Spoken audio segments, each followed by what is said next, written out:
Let's get I it. feel like we're Correcto. in the peak times, in the good times now with Tarantino. Yeah. I mean, I've been in the good times. yeah, there's good times, but I guess we're in the great times, in my opinion. I don't know. Yeah, I don't know. What hasn't been said about the movie? Inglourious Basterds, obviously. 2009 gem from Tarantino, where I think he's just, he's gathered all of his skills and he's put a chamber in the gun and just fired it off and fucking hit the target in this one. But what'd you guys think this watch through? Right at the viewers. Yeah, dead. Hitler. Yeah. You've been Hitler the whole time. Oh my shit! What a movie. No, this was fun. This rewatch for me. Delaney was hanging out with me this weekend, and she had never seen it before. So I was like, "Hey, I gotta watch this." Oh shit! Yeah, so it was fun to see her reaction. It was mostly like her reactions to like the brutality of the film. Yeah. And maybe it's because I've seen it so many times and I love it that it, it's just Specifically, like Hugo Stiglitz. dude, Or I guess yeah, with the pillow. I guess there was a lot of brutality, like yeah, and like when he's carving the shit and the bat, the bat scene and all that. Yeah. So like I was like desensitized to it, but she was like physically cringing and like looking away. I was Emily like, was too okay, at the end. Yeah, she was watching at the end with like, me. Yeah, it's pretty brutal, but I don't know. I love it for that. I love Tarantino for that. Just the raw shit like that. So no, yeah. And for the longest time, this was like my favorite of Tarantino's. But I think it's been shaken up in like our dive here. I mean, like it's still very good for me. Obviously, still probably one of his best in my opinion.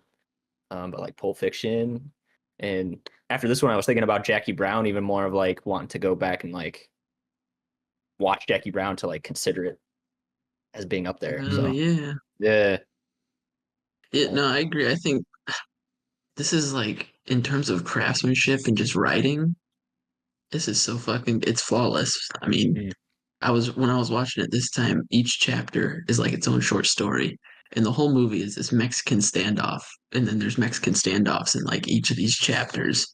And the whole movie is just a Mexican standoff of who can kill Hitler first, Right. And It's just like each scene. There's like so many scenes in this that are just like so fucking intense and like right? Yes. Yeah. And every time you watch it too, you're just like still like palm sweating and you're just on the edge of your seat the whole time. And if a movie can do that after repeat watches, I think you have to admit there's a success there's there. something there. I mean, on all fronts. Yeah, absolutely. Yeah, I mean, this is. Yeah, I remember watching. Yeah, sorry, go ahead. I would just say I remember watching the bar scene where they're like rendezvousing to figure out Operation Kino and all that. I remember watching that the first time. Yeah. Yeah, you have to be a fucking genius to know that you don't want to fight in the face. Yeah, but I remember watching that scene for the first time, and I didn't realize till the end of that scene, like basically when Aldo's talking to Wilhelm and it's kind of like winding down, that I was like physically fucking like anxious. Like I was like, oh, okay, like we got through that scene. Like, yeah, it's like special. A 20 to 30 minute scene too. Like it, and to me, I think this is one of the fastest 2.5 hours in movie history. Like honestly, this movie goes it just breezes in ways that I don't know other movies can't do. And I think the long scenes are a part of it. Like this is obviously a masterclass in scene writing, just like setting and putting the characters in there, and then like digging out all the drama and the beats and shit. And I mean, like it's been said like a bunch of times how great these scenes are, but yeah, I don't know. I mean, I tried to make some notes about the intro scene specifically because it's been said that this is one of the best scenes ever made. And, it's fucking one of the best scenes ever made. I mean, it's fucking great. Obviously, I think Christoph Waltz, like the introduction to him as like a powerhouse actor in this scene is like a huge highlight to why it's so good. I don't know. I wanted to also highlight some other things that maybe like haven't been said, I guess. But the guy who plays the other dude, Denis Ménochet, I feel like he matches Christoph Waltz in that scene and doesn't get enough credit for how much intensity and beat for beat on it he is. And then like he kind of like his dodginess is there, and he kind of falls back when he's like lying a little bit, and you kind of see that he's not really telling the truth. And then he's just like sweating and shit. Yeah, like I don't know, just like wipes his fucking brow. Yeah, he's like obviously there's like little shifty notions there, and then his crying scene, obviously, I think like the way he builds it, and it's one of the better scenes, like better crying scenes captured on film too. I mean, I don't know. This is like one of my favorite movies of all time, I think, and I'm trying to like pinpoint like why this one, and like I don't know, specifically in that opening scene, I was just trying to dissect it in ways that like I hadn't before. I kind of did a similar thing, maybe not necessarily like dissecting it, but I feel like I don't know. I had seen this like a couple times before, and I feel like the opening scene, I had never really like focused that intensely on. I think a lot of the other scenes like overshadowed that one for me, like specifically like the bar scene and stuff. But I don't know. This time around, that scene specifically, like the opening scene, like really fucking hit me hard, and I'm like, holy shit, this is gonna be a fucking trip. I don't know if it was just like focusing more on it, but like I don't know, that opening scene is just so fucking intense. I feel like I don't know. Yeah, it sets the tone perfectly. Yeah, absolutely. Yeah. And yeah, it's weird. It's because I had a similar thing where I think I just overlooked that scene most of the time, and then for some reason this viewing, I was just like, holy shit, like that's how you start a fucking movie, dude. Yeah. Like that's insane. And that's a 20-minute scene too, easily. Like it's like it just captures you and doesn't let you go. Yeah. Yeah, and I feel like it's just like the perfect allegory to like that time, World War II and the Nazi fucking occupation, all that shit. It's just like the reality of that situation Man, immediately. I don't know. He just like lays down all his facts, like why he's like there and stuff too, and like I don't know, he's like literally just like doing detective work basically. Like that's what he thinks of himself as. Clearly, by the end of the movie, he's not like a Nazi. He's like an outside that. It was interesting. Like what I was thinking, like throughout this movie, because Brad Pitt calls them like that they act like Apaches more, where they like use fear tactics, but like. I don't know. It's almost like they're like a fucking gang, and they're like two gangs, like two rival gangs, basically. I don't know. Just I didn't think about it like that, but yeah, that's beat each other up with baseball hilarious. bats. Yeah, they all got their fucking like monikers and shit. Yeah. Their nicknames. It's cool though. I know we everyone sings Christoph Waltz praises, but this time especially. I mean, I think Brad Pitt kind of matches him with his character. I mean, I think both characters are kind of like perfect contrasts to each other. Aldo the Apache comes down from the Smoky Mountains to kill Nazis. Yeah, then Christoph Waltz comes down from the Alps to kill Jews. In the middle. And then they're kind of matching each other at the end there. But even Christoph Waltz, that beginning scene, the way he can just switch the emotion but be like calm and sinister. Yeah. And then the scene with Diane Kruger, where he like tells her to put her foot on there. He puts her shoe on, and his face just says it all. Yeah, where like, he's like, "I have to do this now." Like so intense. The scene before that too, where he's like absolutely just fucking with them, and he's just like laughing his ass off, and then he just like can switch and just like get back into like the fucking like down to Coco. What? Down one more? Down to Coco. Yeah, beautiful. He's fucking with them. It's just so great. Gorlami. I love what he's like. That's the best. Gorlami. Gorlami. So good, man. No, I mean he's one of his best performance of all time. Character. Yeah, and that character really is. Yeah. Because I mean, it alludes just a little scene that Tarantino put in there of Hitler talking about how the Americans are on the shores, and it's like he knows the war's almost over. So this is like his last hurrah of being like, I'm a great leader, so I have to show my presence. And Christoph Waltz's character obviously knows that too. That's why he is in on the whole. Well, we're fucked. So now I gotta find my way out, and that's what it's just such good writing. This whole movie. It is. That is a great scene when they're like on the phone. Like just where I have the phone between them, it's like the one call it takes, and we can end the war tonight. That's just like it's just a badass premise, like. And I mean, as far as acting for Christoph Waltz goes, that scene, I think when he's like his bingo speech, obviously you've seen it and played it 100 times, but that again, like he can just like get in and out of like different like personalities or like different like emotions in such a way that's like so jolting, like.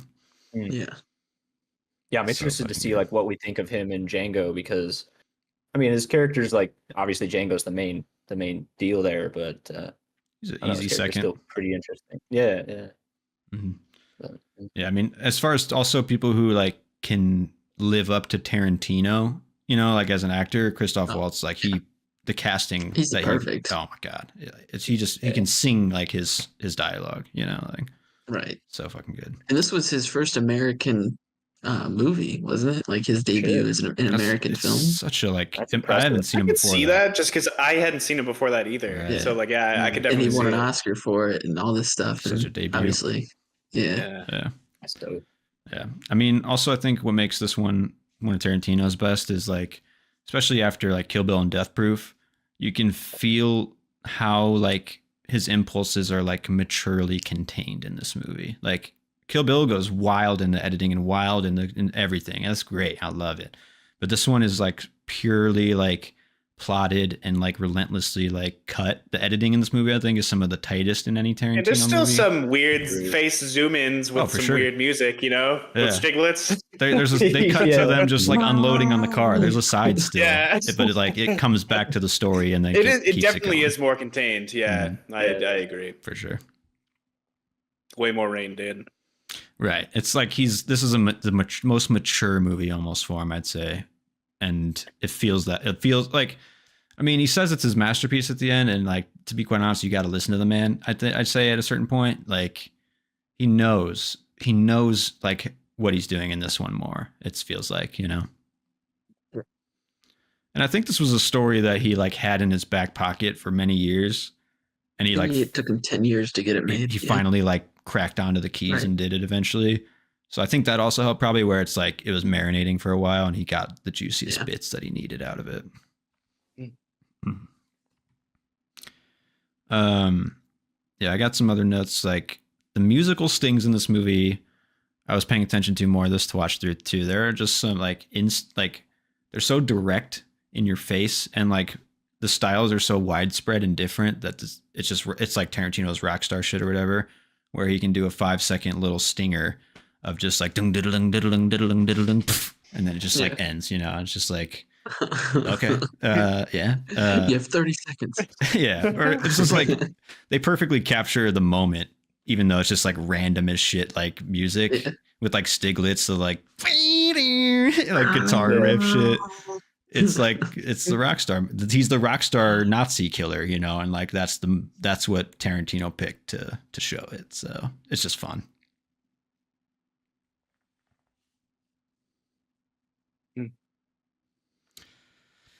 Yeah, what else do I got here? I mean, because this one's hard to talk about because I feel like everyone's said most anything there is to say about this movie because it's just. I also think another tip of the hat to the writing is how he starts the movie. Once upon a time, you know, dot dot dot, Nazi occupied France. It like sets it up as a fantasy because obviously this is an alternate history, so it's a fantasy to begin with, and like I don't know. I guess critically, I guess you could say this was like pretty not as well received as his other films for some reason, which is kind of crazy. But obviously, hindsight has kind of changed that. But it starts it off the tone. It's a fantasy with the once upon a time, you know, and then of course he alters history at the end, but it goes with it because it is his alternate history. It's his fantasy. This is how Hitler died in his world, you know, like. It's just like Once Upon a Time in Hollywood, you know. It does fit in. Like I like his like a world adjacentness. That's a fun like concept that's kind of uniquely to Tarantino. Also, is like he has created a world. Like I'm pretty sure all his movies operate in the same world, and then like Kill Bill and Death Proof are like movies within that world. I'm pretty sure that's how it works. But like, so it's kind of cool that he actually is tying it all together in ways, you know, in his mind. I would love for him to just make a horror film for me. Like it could be, I mean, obviously it's like Ari Aster-esque or Robert Eggers. It could just be so good because these intense scenes that he has. He can't do horror because he's always leaning into comedy, you know, like. But he can do camping horror, like Cabin in the Woods. Definitely it could be great. Yeah, for sure. That'd be fun. You know, he can take that to a whole nother level. Yeah, that is a good point. Because you could have all like the crazy fucking dialogue you want, and then I'm sure he could still make something like extremely fucking terrifying. Yeah, I don't know. for sure. It just like comes out of fucking nowhere. Exactly. Like, I don't know. It could be so good, but alas, he's on his last movie, and it is not a horror film. So yeah, Yeah, the last one seems like it's more reflective So of let me ask you everything. this: do you think it wasn't that well received because people just kind of like didn't get that it was supposed to be a fantasy? Like, do you think it was mainly because of the end and how it diverged from real world events, and people just didn't really like that, or I don't know? I guess like, or do you think it was some other reason entirely that it wasn't that well received? I could see that where it's just like, what the fuck? Because the first time I watched it, I got people like confused. didn't get it or something. You know? I was young though too. When I remember watching this on HBO and just like it, like I was also something confused, like I clicked will in me. admit. Yeah, it's just like, Yeah. oh, that's so we're not in the real world. I mean, Yeah. and then when you notice the title card and everything, it all kind of comes together as like this thing. But like, I think that might be a factor, honestly, a little bit. Yeah, I mean, I know one thing that I have heard down the grapevine is it's like anti-Holocaust. Like people took it that way. It's like, Mm. how? I mean, I it's don't the know. perfect Jew revenge story. Like it's like Exactly. literally Yeah, right. that's what the chick says over like the fire burning. Like, Yeah. yeah. I mean, honestly, I did note this time. It's like when when the shooting in the theater happens, I felt like a horror on a actual human level, just because Dude, I like felt that this time too. people Yeah. are actually Like trapped in there. experiencing that shit nowadays in Yeah. this reality, which is a Yeah. terrifying thing. So like, I just think like it comes with a new like definition almost in this time where like people are getting shot in theaters and it's actually fucked up. So, but I mean, they're Nazis, so it's like this movie still works as like a Right. revenge shit or whatever. But Yeah, like fuck them. it's I just said like that. the editing in that scene with like the look in Eli Roth's eyes is Yeah. like somebody watched this Yeah. movie and took this the wrong way. Like, like, I don't know. People So wanted to be angry, and people always want to be angry at Tarantino for some reason. So yeah. You know, I didn't really like think about this. Well, I guess this doesn't really have anything to do with Tarantino. It's more about like the movie playing and the guy, like the sniper. Because I don't know, I had like heard parallels before, or people draw parallels before between like that movie and that guy and like American Sniper, like the movie with Bradley Cooper. Yeah. I don't know. Maybe. Personally, I've never actually seen American Sniper, so I don't really know. But like in a way, I mean, I can see it. I mean, that movie in Inglourious Basterds about the sniper dude, I mean, is obviously just propaganda. And yeah, Right. I guess it's just kind of interesting how like Definitely not American Sniper. That wasn't proper. yeah, right? Like I mean I don't know, it's No, I mean, for sure. I'm pretty sure Inglourious Basterds came out before it anyway, but like so it wasn't like a nod to it or something. But, I mean, you it know. was a book before though, so like it could American have been. Sniper? Yeah, I think so. Oh, I don't know. Sure. Maybe it I don't it know. feels like a similar dramatic situation. I haven't seen that movie. Yeah. Though, so.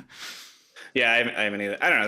That's not really my kind of stuff to watch, I guess. it's just but- I or like usually watch. also while they're all watching that movie, they're just cheering, and it's just same scene over and over again It's of like a guy just shooting.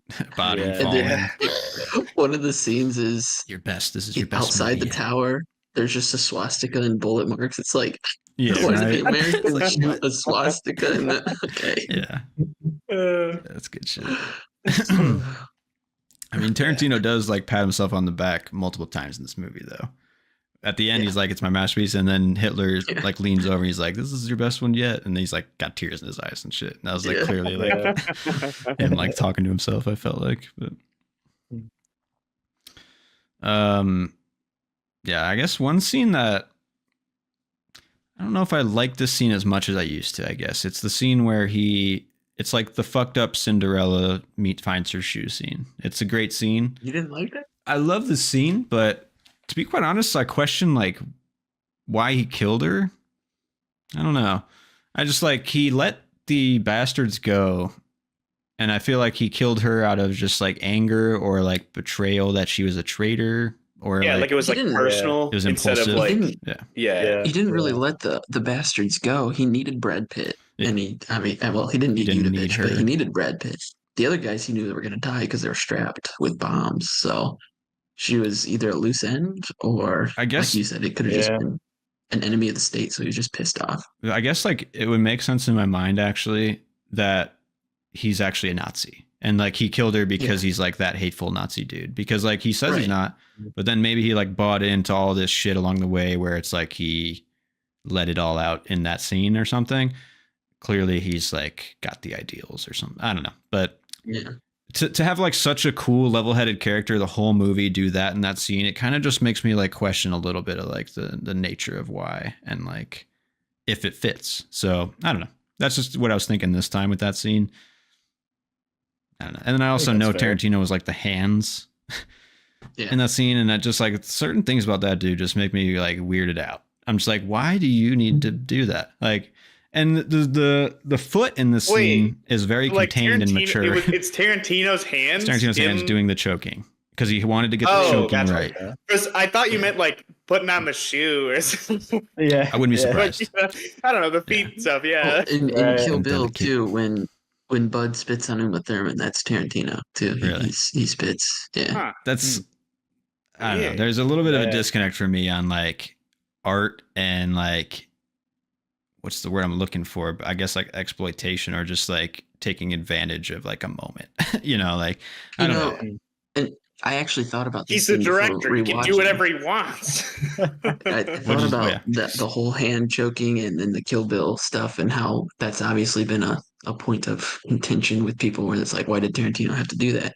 And because I just watched The Killer, David Fincher's The Killer, and I was listening to like stuff that he's done in the past and how he will change just a background person because or yell at them because that's not how a normal person walks. So it's just like I think they get to a point where they want it to be perfect. So they have their vision in their mind. So they just kind of I mean, don't know. definitely. I mean, Yeah. that's like in Tarantino's Go mind, that's what he hands-on. thinks. But like, Yeah.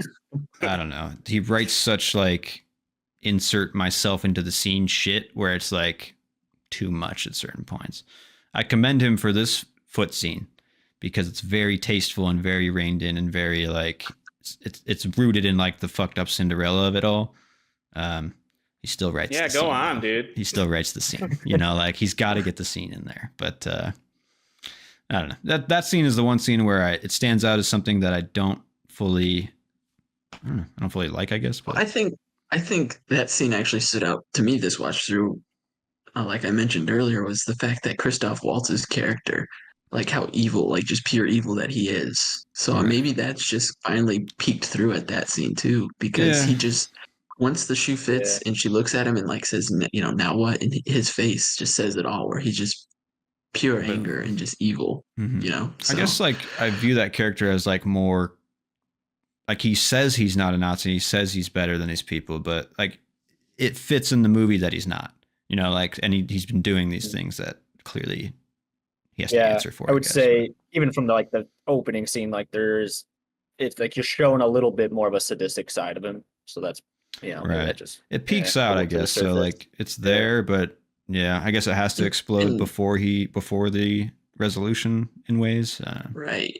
And he could also just be so angry that they thought they could be like so lax in their excuse, like, oh, she went mountain climbing the night before. Yeah. So maybe he was just like, do they think It's I'm like that too stupid? Yeah. Right. Yeah. Yeah, I can see that. Some ego shit probably wrapped in there or whatever. But yeah. Speaking of Michael Fassbender, though, I wrote this time that Yeah. I mean he's great in this movie. He's obviously like a feature part of the best scene in the movie, which you know obviously the basement scene or whatever. I just find it hilarious that his character is such a badass, but he's actually just this like movie nerd that is like roped into the war now. Like his whole Yeah. introduction scene is just like him talking about German movies. And then he's in a bar like doing some fucking spy shit. It's just like such a fun character background for that guy. And it's clearly Tarantino. yeah. Like, True. Yeah, definitely. yeah. Cool. It's good shit. I thought it was funny. I don't know why, but like I never picked up that it was Mike Myers in that scene for some Yeah. reason too that he's talking to. Yeah. I was like, whoa, all Takes a right, second. unexpected. Yeah. Yeah, Also, but cool. Michael Fassbender's character, I mean, some of the best like finishing like before death lines, Mm. you know, going out speaking the kings and damn good scotch. It's Yeah, just that's oh, good. Solid. Badass. Fucking Same with awesome. the, I mean, Yeah. that whole scene is obviously, but same with the other dude who's like, I'm tired of these like monkey shines or whatever the fuck. And yeah. like, what did you say before? He's like these people might get out or whatever, but we know that me and you, we're not leaving the table. Like it's Yeah, just like right. so fucking intense between those two. Say, I mean, So this ain't good. their Nazi bombs. Yeah. Stieglitz. Really the only final note I have that just is like one of the most like, why the fuck did you think this thoughts, but Tarantino chose to make the subtitles yellow. I don't know. Most like other films, it's just like a standard white. He clearly decided to make this one a little more bold, and I did kind of notice that too. Yeah, so it's like I think it worked because maybe he was just trying to make it pop out more because there is so much subtitle, but it did pop out more. So good job. Yeah. Because maybe that was also why this wasn't as well received. So many subtitles. True. Back in 2009, when people didn't really use as many subtitles. I mean, I always have subtitles on now, but like back in the day, no. Maybe can't do subtitles. I had them on for the longest time, like for like a couple of years, and I was like, then they just started getting more distracting to me. It's like I'm reading what they're saying. You're like having a conversation in real life, and you're just like, "Where are my subtitles?" Like, yeah, pretty much. It would be nice. No, yeah. Even the most now basic shit, I watch subtitles. Like I'm watching Modern Family right now with subtitles. So, like, I just need them on. Phases of them. Yeah, sometimes I get that. Sometimes not. Yeah, that's fair. Yeah, I just get distracted where I'm like, I read it before they say it, and then I'm like waiting. Yeah, I don't know. You're not even looking at the image after a certain point. Mm-hmm. It like distracts me from like feeling whatever emotion is in the scene sometimes. Oh, another scene that I think deserves a little mention is when Christoph Waltz and Shoshana, when they have their little scone scene, and he orders her milk, and he says, "There's one more thing," and it's just like, does he know? But I can't remember. Yeah. So good. And so just ending with her like basically just like fucking like freak it, like the panic or whatever. Fantastic. Yeah. I mean, that's the joy of this movie to me is like the collision of all those different characters, obviously like Shoshana and Brad Pitt and Christoph Waltz, and they all like bounce. They all are super distinct and cool, and they all bounce off each other perfectly, and then it all comes to the end, which to me the ending is like it's a perfect ending. So just I don't know. This is the top for me of Tarantino. It has been for a while, but I kind of am curious about Django because that one entertains me a lot more. I really don't go to Inglourious Basterds unless I'm really feeling it nowadays. But Django is one that I feel like I'd watch more. So I'm curious if that's gonna be my number one by the end of this. But I was like thinking about that too. I don't know. I feel like it's just like I don't know. I've only seen Django probably like one time, but it seemed like just way more like shoot 'em up than like his other movies. But I don't know. I don't know if that's what like drew a lot of people in, but I guess I'm just like curious to see if it actually holds up because I don't really even remember a lot of the movie. So cool. I don't know. To echo that whole rewatchability thing, when I watched Django for the first time, I watched it like I think 2 or 3 more times that same day because I wanted to show everybody that I took to that day. I was like, "You got to see this," and it's my favorite movie. So, and I just turn it on now when I want a little comfort food. Yeah. So it's entertainment value. But on top of the entertainment value, it's just such a well-crafted movie. We'll get into it next week, but yeah, it's like just that was what I was curious about. If like I assumed it was, but like I don't know. I didn't know if like some stuff got lost in translation and it got like boosted its popularity just because like I don't know. I don't understand that. Like when people talk about Tarantino, this one kind of Django gets kind of, in my opinion, from what I've heard, gets kind of pushed to the side in terms of his like greats, but like. It's the perfect movie in terms of genre and just the balance of everything in one movie. The entertainment, it's a beautiful movie, and it's just it's perfect. So yeah, I'll be sucking its dick next week. Don't you worry.